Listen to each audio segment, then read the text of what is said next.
I was thinking about the problem with resonance. And one of the things I was curious about was what is the average conversion rate for leads in B2B?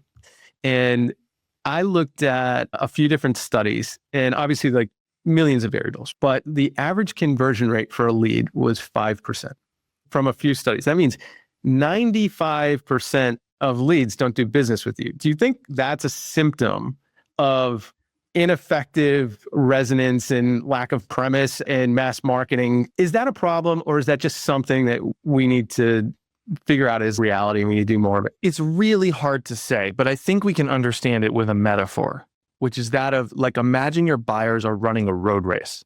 A lot of marketing is at the end of the road race, you leap out from a bush and you're waving at the runner and you're like, hey, finish the race with me.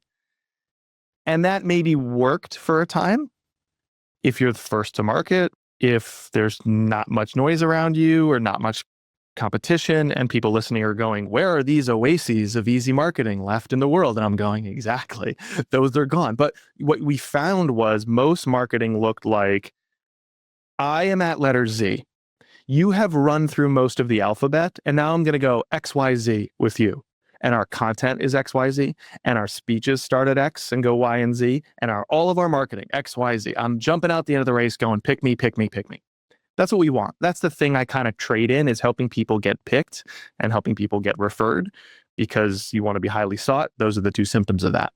And so, yes, things like conversion rate or straighter funnels or all these things are part of it in marketing parlance. Then what happens? You are waving to your audience at the end of the road race going, pick me. You see the finish line to your left. They're coming from the right. You look to the right. All of a sudden, another competitor jumps out from a bush.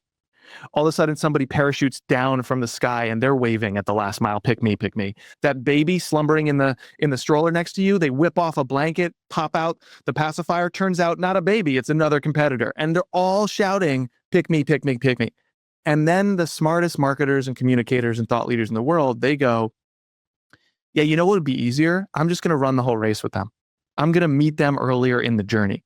And so the runner, the buyer goes, hey, yeah, thanks for shouting at me to pick you. I have a running buddy. I'm just going to cross the finish line with them. And so all of us are trying to influence how people buy.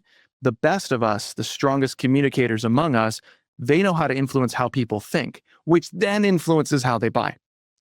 And so that to me is a really difficult shift for people to get on board with. And what I saw in the early days of content marketing, like when I got into the field, was I was really eager to do that. And everybody else was trying to say, how do we do the last mile pick me stuff, but through content instead of an ad? Let's replace a banner ad, which we wanted a direct response metric to measure, with a blog post, which we also want a direct response measure of success for. And it's like, okay, maybe, sure, but there's so much more going on in this buyer's journey, right? Be the one that they've picked before they're actually busting out the credit card and doing a financial form of picking. Again, instead of leaping out to get in front of them, be the one that they've been thinking about the whole time. Like, stop chasing and be sought. And again, as a speaker, as an author, there's a community of business voices in the world that we all follow and love and gawk at when we are in front of them, or love listening to them on a podcast. And I am also on some podcasts. So there's all those people. And then I'm also running along like, can I be part of you?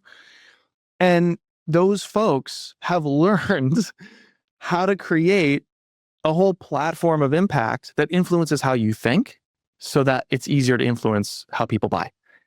I feel like I'm taking crazy pills. I'm like, people have figured it out. Why are marketers like, how do I take these basic blog posts and social posts that nobody really cares about or engage with and put them in more places and reach more people with? I'm like, the people you already reach are signaling to you the work isn't working. They trust and love you already. Why are you automatically then going, that's interesting, the people who trust me didn't like it, I better put it in front of way more people?